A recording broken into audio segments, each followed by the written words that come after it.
Finally, a session where I didn't have some sort of recurring nagging pain during the sets that was giving me grief. So my knee has finally started to calm down after all the work that I've been doing. Some of the big deal things that I've been addressing with that is I've been rolling out the tissue around it, I've been icing it, heating it, mobilizing it, doing anything I can just to try to get that recovered as quickly as possible. Right now, the injury, air quotes, still only exists as some tightness in my hamstring and in the back of my knee. I'm breaking that up with some barbell mashing and with various types of stretching in my calf and just trying to alleviate a lot of that. The only thing that was really bugging me in this session was a little bit of recurring tiredness in my lower back from the squats on Tuesday, and my right hand, my ring finger, I have just a callus that gets, torched pretty hard every time that I pull on the Texas deadlift bar. So I did have a band-aid on that for most of my sets. I think after my top set I come over and show the camera that it was starting to get a little slippy, but it protected it from getting too incredibly torn up on this day. But yeah, so here we go. This is the top set, 665 for a set of 5, technically a PR. 3 weeks ago I hit 660 for 5 plus 1, so I got it for a set of 6. My 4 rep max is somewhere around 705.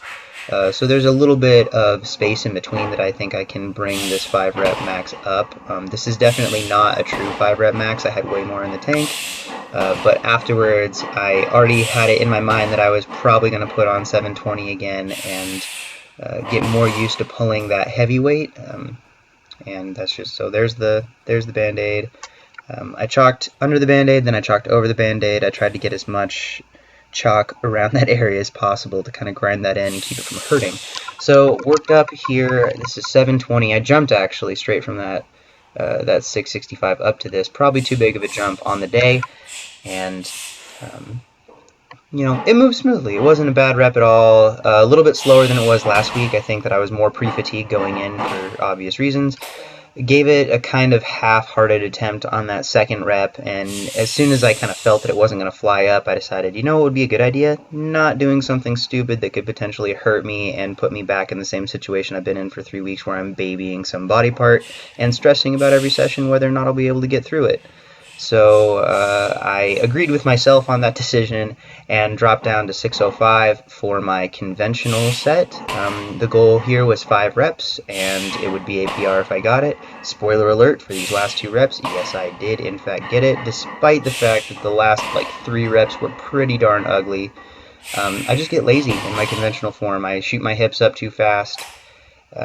And am not able to keep myself braced. Part of that might be the fact that I always do all of my sumo work first and then come back to my less practiced and less developed technique, but ultimately sumo has the right of way, and as long as I'm doing sumo as my primary movement and pause deads on Sundays as my secondary deadlift movement, conventional kind of takes the backseat as the accessory to my sumos on the day. So it just is kind of a crappy situation for it to be in, but ultimately I don't care how much I can deadlift conventionally. It's just a tool to improve on my sumo. Afterwards, I moved over to my close grip bench press. This has been absolutely essential for my improvement recently, and there you see the 660 that I missed the double last week. I was able to come back and grind the most atrocious looking rep ever out of it. That was just 100% me deciding that I was going to press it up regardless and that I didn't want to dump it again. But yeah, it's coming along. That technically is taking my close grip max and then hitting it for a single and then tag on that really ridiculously ugly rep. I think that a big deal in my bench press progress and all of my progress recently has been my attention to my recovery work.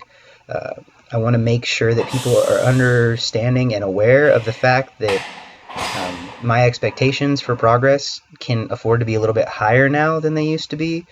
Even though I'm at a higher place in my training progression, I also have more time and energy and attention that I can put onto this.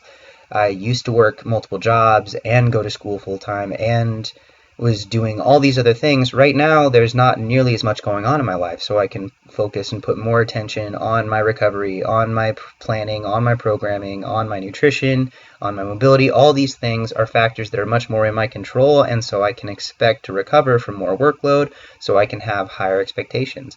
Um, there's nothing magic about it. It's not necessarily that I've been doing some magic thing that is working a whole lot better. It's just that I've had more time to dedicate to it, and I think people need to make sure they keep the perspective when they see someone on YouTube who's making more progress. A lot of us that are doing this kind of full time don't have a whole lot of other things that we are still putting a large investment into. I still put a lot of time into music, and then I put time into this, and then I put time into friends, family, and my lady. So that's about all that that has my attention, other than my clients and the work there. So thank you guys for watching. I hope you enjoyed the video. If you did, please leave a like, rating, share it with your friends, comment, subscribe, help the channel grow, all that good stuff. As always, I am very thankful for every single one of you for supporting me through this, and I will be back on Saturday with my pause squats, some overload benching, then Sunday with the pause deads, and some lower body accessories. So y'all have a good day, and I will talk to you soon.